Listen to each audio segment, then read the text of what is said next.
And everybody needs a mentor. Don't ever hesitate to contact somebody for help just because they're a big-time famous person and you assume they're too busy and wouldn't have time to pay attention to you. I convinced my mother to take me to the Smithsonian when I was just a teenager, too young to drive a car. She had to drive me to the Smithsonian, and I got out and went to the front desk and asked the secretary, said that I had some field notes and a voucher specimen, and that I'd been observing gray bats doing things that the book said they didn't do. And I'd like to talk to one of the mammalogists. Well, to my great surprise, Charlie Handley, chairman of the Division of Mammals for the Smithsonian, came down to meet me. He was so impressed with my young data keeping that he ended up spending half a day showing me around, teaching me about bats. And when I graduated from college a few years later, I'd gotten better acquainted with him. He actually gave me my first adult employment leading a huge research project for the Smithsonian that in today's dollars would be a multi-million-dollar project. Just from that one teenage contact. And then when I finished that project, guess what? I know that a lot of you probably think that you'd love to be scientists, but you're not smart enough. Well, forget that idea. We're all smart enough to do what we're really passionate about doing. Determination determines a lot more, contributes much more to our success than necessary brain power. I was determined. I was a tortoise in the tortoise and hare race. I was always a bit slow learning. And in fact, I graduated from college with grades so marginal I barely made it out. And I ended up unable to get into a good graduate school for my bad grades. But Charlie Handley came along and vouched for me and got me into the top school in America in my field at the time.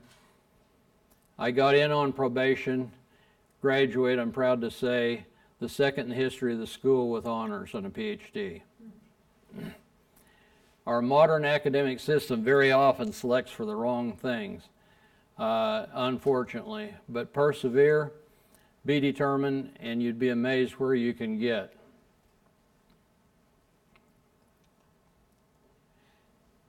This is an important name to remember. I would like to see every student and professor here read this paper titled Strong Inference, published in 1964 in the journal Science. It's published by preeminent scientists on how to do good research. He points out that not all research is equal. There's good research and bad research. And you'll like this. He asserts that doing great science is a skill that can be learned and, contrary to popular mythology, one that does not require superhuman intellectual gifts.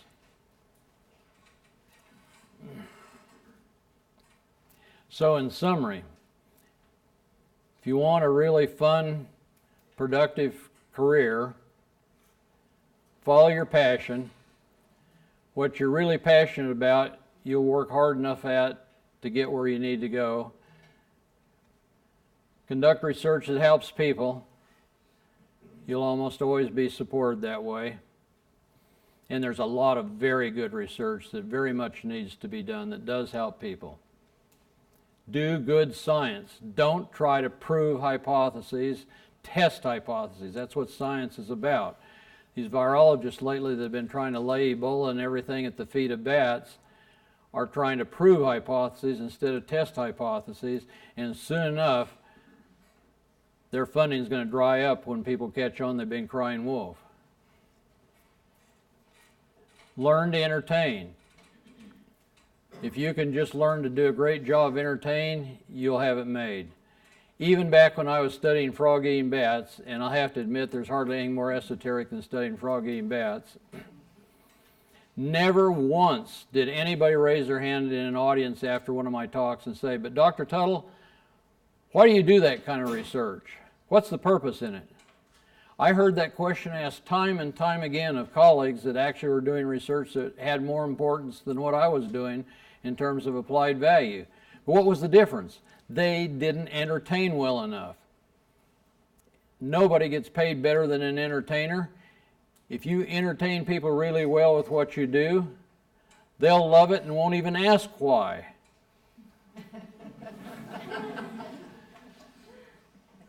Seek mentors. Don't be afraid to ask.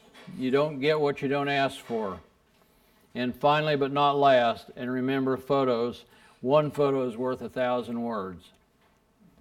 When I started out, we had to carry big, bulky cameras around to get pictures that aren't half as good as the ones you can take today on your cell phone. There is no excuse for not documenting the research you do and documenting it well, turning it into an exciting story that the public will be interested in. The reason so many scientists are struggling so hard for funds these days is they just haven't had a good public relations campaign going. They haven't entertained enough people, and so people don't understand why they're doing what they're doing, and oftentimes it's a good thing they don't, because what they're doing isn't important. We live at a time in world history where we cannot afford to do unimportant science. We face all kinds of enormous environmental challenges, and it's your generation that's going to make a huge difference. My generation is already screwed up. Most of the terrible damage done to the environment has occurred since 1950. We're leaving a heck of a mess for the next generation, but I trust that there will be people right here in this room that will step up and make a real difference.